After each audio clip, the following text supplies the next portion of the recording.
And welcome back, ladies and gentlemen, to another episode of the Meatzy Show, episode 4. Got a lot of stuff to talk about. Got a lot of stuff that we can talk about. Aliens are here. I don't know if anyone heard this. I don't know if everybody's been keeping up with all the stuff that's going on in the world, but the aliens are here. Yeah, and I'm gonna run a little video of some stuff here. And we're just gonna see. We're gonna check it out. We got the UFC 328 reaction. What a card. Banger of a card. Banger of a card. Saints rookie minicamp. You know, so we're starting this week off really well. Got a lot of things that we can go through, you know.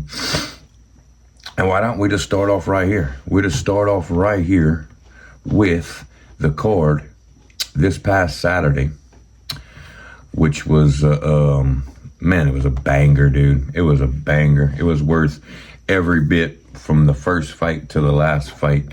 Strickland comes out on top. He is your new middleweight champion of the world. Joshua Van, he retains his flyweight title, but Tatsuro Taira, man, dude, gosh, dude, that kid had some fight. And even whenever Van, excuse me here, even whenever Van got the knockout in the 5th round, I thought they could have kept going. I thought they could have let the fight keep going. You know, Taira it was like, hey, you're gonna have to kill me to win. You know, and I'm down for that. I'm down for that, and I'm like, whew. That was a fight though, and Van is so good. Like, poof. Even his ground defense, like people were thinking, you know, if Taira was able to get him down, that was going to be it. You know, maybe Van wasn't going to be able to do anything. But he used this butterfly, they kept saying, underneath. And he would just use his knees, and he kept pushing up. He kept making space. And Taira was getting plugged, dude. Taira was getting plugged. The first round wasn't so much, but come to 3rd, 4th, 5th, dude, he was getting smoked. But he never gave up, dude. I was so impressed, dude. I was like, this little kid ain't gonna stop, dude. And he wasn't stopping. It was probably the best fight of the night. You know, you had Sean Brady beat Joaquin Buckley, unanimous decision, just complete domination. He had 2 10-8 rounds, 3 10-8 rounds. 30-27, 30-25, 30-25. I think the aliens might be here, hearing all kinds of stuff. Might be the aliens. You had King Green beating Jeremy Stevens by a sub. And you had, faithful Jim Miller, dude. He caught Jared Gordon. He caught him quick, dude, in a submission. Jim Miller's now 39-19. I think he's at 47 UFC appearances. And he wants to make 50 after that performance. You know, I don't see why they're not going to throw him back in there. I think maybe Dana even said after the fights that they were going to sign basically a 5-fight contract, or they had just signed a 5-fight contract, so that would push him to 50, maybe a little over 50. But dude, nobody's ever going to touch that record. You know, nobody's ever. You know, maybe Holland, maybe Holland might be able to touch it. I think Holland's in the 30s as far as UFC events he's been in. But then you had the 2 big heavyweights, which could have went either way. I thought Waldo did enough, but Alexander Volkov beat Walder Cortez Acosta by ultimate unanimous decision, 29-29, 29-28, 29-28, and 30-27. The 30-27, I don't know if I'd give them all to Volkov. Volkov was just so long. He was just so long, dude. That 6'7" frame. Like, Waldo was plugging him a couple times, and then Waldo even messed up. Waldo was like, yeah, stand right here, big boy. And you don't stand right there with them big boys. Them big boys can throw. And he got caught. He got caught one time. He's still wanting it. You know, he's a tough Dominican. Wasn't that impressive of a fight. It kind of took me back to, like, oh, shit, the heavyweight division. unless you got Holkick on the mic, he was out there fighting with Paulo Costa and the thing. He's out there threatening Alex Pereira. Ilya Taporia is having a stand up, and I'm like, I'd like to see that, even though it's the way out their weight class. But boy, I'd like to see Ilya and Holkick fight. I think Ilya can knock him out. So, great card, great main card. And I said this too on our prediction show with Ravi, that I thought the prelims would have better bangers and more highlights than the main card, and that was the case. Of course you had the van. Green, Sub, and Stevens, it wasn't that impressive. Come really, really quick. Brady and Buckley, Brady just dominated him for 5 rounds. Volkov and Acosta, a 3-round back and forth, and Brady was only 3 rounds. It wasn't 5. And then you got to the big boys, the flyweights for the title fight. That went almost all 5 rounds before Van eventually gets the KO. But that was a good fight because that was fighting, and just like the Strickland fight, Strickland, Hamzat.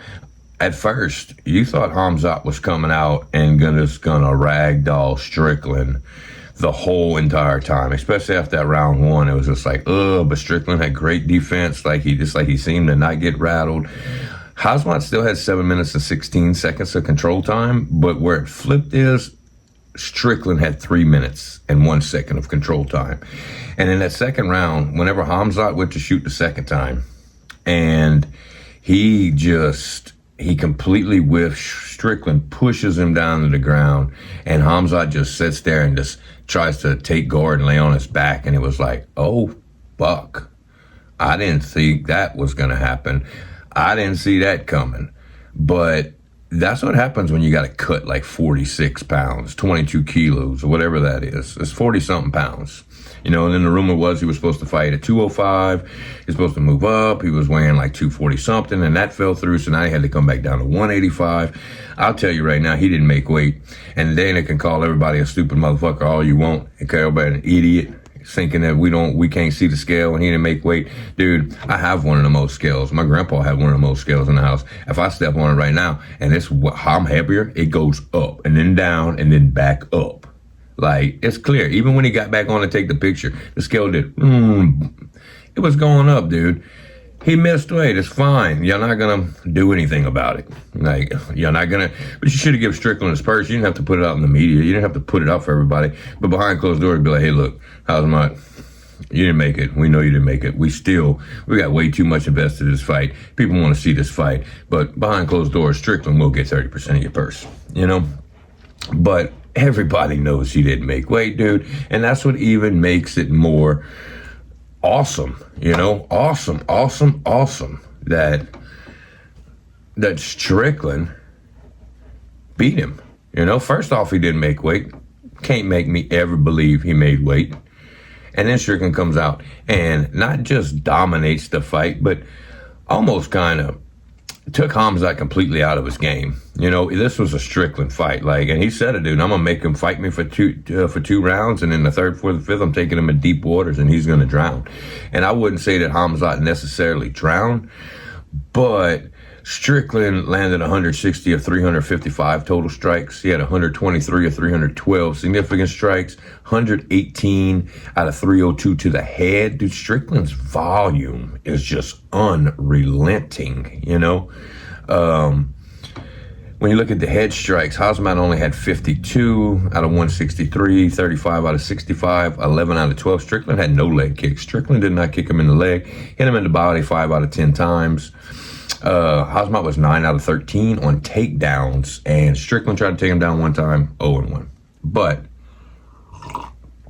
And really, after all that I just said, when they went to the judges' scorecards, the first thing I said was, I think they're going to give it to Hamzat, because you have to distinctively beat a champion to be the champion. When you go to the scorecards, it can't be like this where they both just standing up swinging. Nobody really got hurt. Nobody really got caught, which in that second Strickland did after watching the replay videos yesterday. I think Strickland did catch him one time with a good little punch. And I think that's what you can kind of see Hamzat kind of stumble a little bit. And I think that might have done a little bit to him too. But that's about the only Only one that I noticed, unless I missed something, that where somebody was like visibly rocked for a second, you know, and at that point, back to my point, Hazmat, I just kept thinking, I was like, Hazmat's going to retain this title, you know, because you have to beat the champion, and if you're going to go to decision, you need to beat the champion distinctively. And I didn't find Strickland beat him distinctively. I do think Strickland could have won the fight, but I also think Hazmat could have won the fight. So it's one of those things where it's what you're seeing. I really couldn't have chose either way, you know, and I wouldn't have been mad at either way, you know. I would have understand both ways. I am happy Strickland got it, and I think a lot, you know, UFC's going to WWE. I love it, but I'm just going to say what it is. It's going to WWE, and Hazmat does not want to fight at 185 anymore. So at that point, whether the judges had Hazmat winning or not, you don't want to have to go an interim title fight and him vacate the title. So just give it to Strickland. You know, it's not like Strickland couldn't have won, you know, and I think that's exactly what happened. Missed weight, wants to go up to 205. Strickland hung in there, did everything he could, outlanded him, you know, did not get taken down on the ground and constantly beat up and ragged out. It's like, dude, Strickland deserves it. Give it to Strickland. Now, am I what I'm saying is true? I don't know. Do I care? Not really. It's entertaining, you know? And then, then you have all that beef. And God, they can sell a fight. I'll just tell you right now, they can sell a fight. They had me. They had everybody. I seen people on the comments on my last thing on Instagram. They were oh, so much for the bad blood, but they weren't gonna. Hey, dude, you can't say that. I can't say that. Ain't a motherfucker in this world can tell me that we didn't think there was hatred and bad blood because everybody was saying it. That's all the freaking memes and the posts were about. That's what everything was about. Dude, they had me fooled. Dude, they probably had God up there fooled. I know when Strickland got on the mic and started apologizing to everybody, God was like, thank you, son. Thank you, boy. Thank you. You can get here now. So that's all I really got to say about that. We got some interesting stuff coming up in the MMA world, especially this weekend. Or is it this weekend? I think it's the 19th, or is the 16th. Which is when? Because today is Monday. Is it Friday? Rouser versus Canelo? Well, it's the 16th. I know today is the 11th? 16th is Saturday. Saturday. So Saturday you got MMA. You got Rousey versus Canelo. I don't know how to say her name. You got Fight Night, Allen versus Acosta. Nothing really big, or nothing really that you can, that's just stands out there like, yeah, you know, I want to see that one. But UFC Freedom 250, Topuria versus Gaethje. That's that Louisiana, and that's boy, that Gaethje, that Justin Gaethje, 27-5, Topuria 17-0. Gonna be a banger, and we're gonna have a preview show of this. We have a couple people gonna call in, and we're gonna go over this. You got Pereira versus Gon, O'Malley versus Ababi. You got Ruffy versus Chandler. You got Bo Nickel versus Kyle Dacus, Diego Lopez, Steve Garcia, and Josh Hokett and Derek Lewis. That's going to be the next banger. It's going to be on the South Lawn of the White House, Washington, D.C., June 14th, which is a Sunday, which is going to be a little different, 7 p.m. I don't think they have any prelims on this one. I think it's just going to be these 7 fights. And 7 fights now, because it was 6 until they added the Derek Lewis. But that's going to be the next big one. I'll just tell you right now, dude. People, I like Topuria. He is a little animal, but dude, Gaethje is a freaking dog, and I'll wait to read in more on that one. So we're gonna take this quick little break here, and then we're gonna be back with some Saints rookie mini camp action.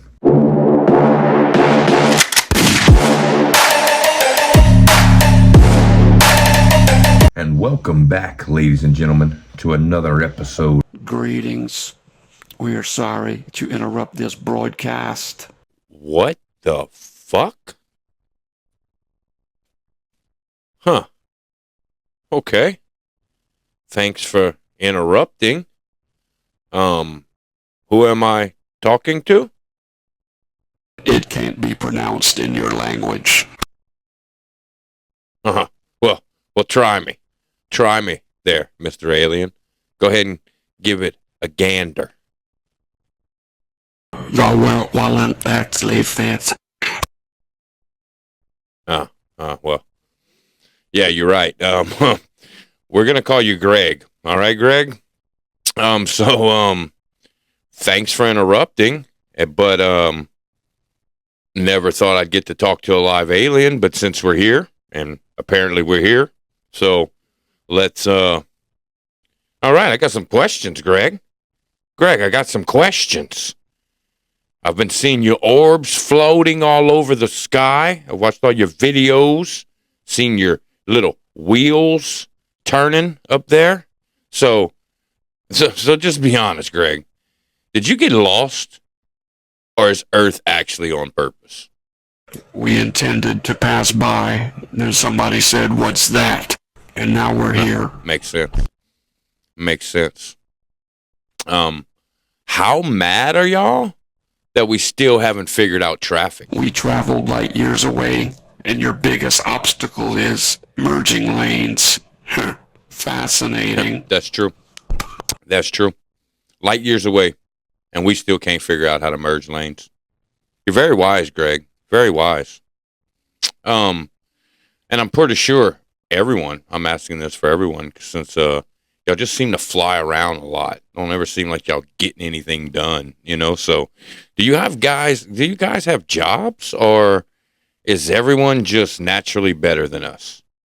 We eliminated jobs, but we realized some of you like being busy, so we're studying that. So it's a case study. We're out here being studied. That makes sense. It makes a lot of sense. Well, thanks for coming on the show, Greg, friend of the show. Apparently friend of the show, which is awesome. Thank you, Greg. What was your first thought when you saw a human? Why do they cover themselves with fabric but still complain about temperature? Well, Greg, I'd stop you there, and you ought to know this. Global warming. Got nothing to do with the fabric. It's the global warming, So pretty sure our wires are crossed there, Greg. But important question. I have an important question. Would you eat our food, or are we embarrassing ourselves? We tried something called gas station sushi. We now understand your species' resilience. Well, that's a no-go. No-go. Sushi. No-go. Gas station sushi? No-go, Greg. No-go, Greg. Greg, y'all seem very down to earth. Seems like y'all come down to earth all the time. I don't know. But, all right. Let's move on there, Greg. Do y'all have reality TV where you're from? Or is that just like our low point? We had it briefly. It ended when participants became self-aware. Okay, definitely our low point. Our low point. Well, it'd be cool when we become self-aware, but I don't know. We got houses need to be sold. Love on the spectrum, and call Love Island. You got to love those, So, Greg, being that y'all seems like y'all come here a lot, if you had to live on Earth, where are you settling?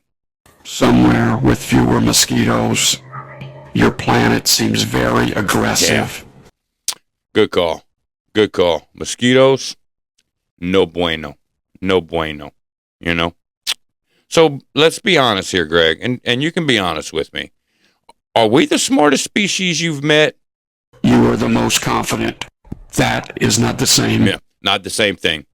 Confidence and smarts, not the same thing, dude. I know a lot of confident, dumb people, and I guess y'all can see that too. And that's great. That's great. Y'all can see that. That's awesome. So, with this study that y'all have going on, this great study of us that y'all are doing, What's the weirdest human habit? Arguing with strangers that you will never meet. You expend a lot of energy for nothing. A lot of energy on that, Greg. There's a lot of energy going around on that. A lot of bad vibes. A lot of bad vibes arguing with people that you never ever gonna meet. That's right, man. Y'all, maybe y'all should just come a little bit more. Like just come a little more. Maybe we can use some of this wisdom you possess, Greg. I think this is kind of a top question everybody really wants to know. Do aliens have pets, or would that be us? We tried having pets. They unionized. Okay. So they unionized, kind of like us. So moving on, I just got a couple. I don't want to hold you, Greg. I know you've got very interstellar, galactic things that you probably need to get to. So just got a couple more questions for you here, Greg, if you don't mind. And if you could just answer these couple questions for me, Greg. If you could fix one thing about Earth, what would it be? Your ability to ignore the obvious problems. It's, quite frankly, really impressive. Yeah. And you showing up and interrupting the podcast, not an obvious problem, not a problem here. So final question, Greg, this is the final question. Should we be worried about you? No, but we are really worried about you. There it is. There it is, guys. Nope, they're more worried about us. More worried about us. A little worried about us. So, well, Greg, we just want to thank you for coming on. We appreciate y'all coming down too, and giving us these sites. I've never seen anything. If y'all want to pass by, it's kind of funny you call in, but I've never got to see anything. So if you want to pass by later tonight, blow the horn, give me a little toot toot. I'd like that, But before we get you out of here, Greg, before we get you back to outer space, I guess, is there anything else that you would like to say?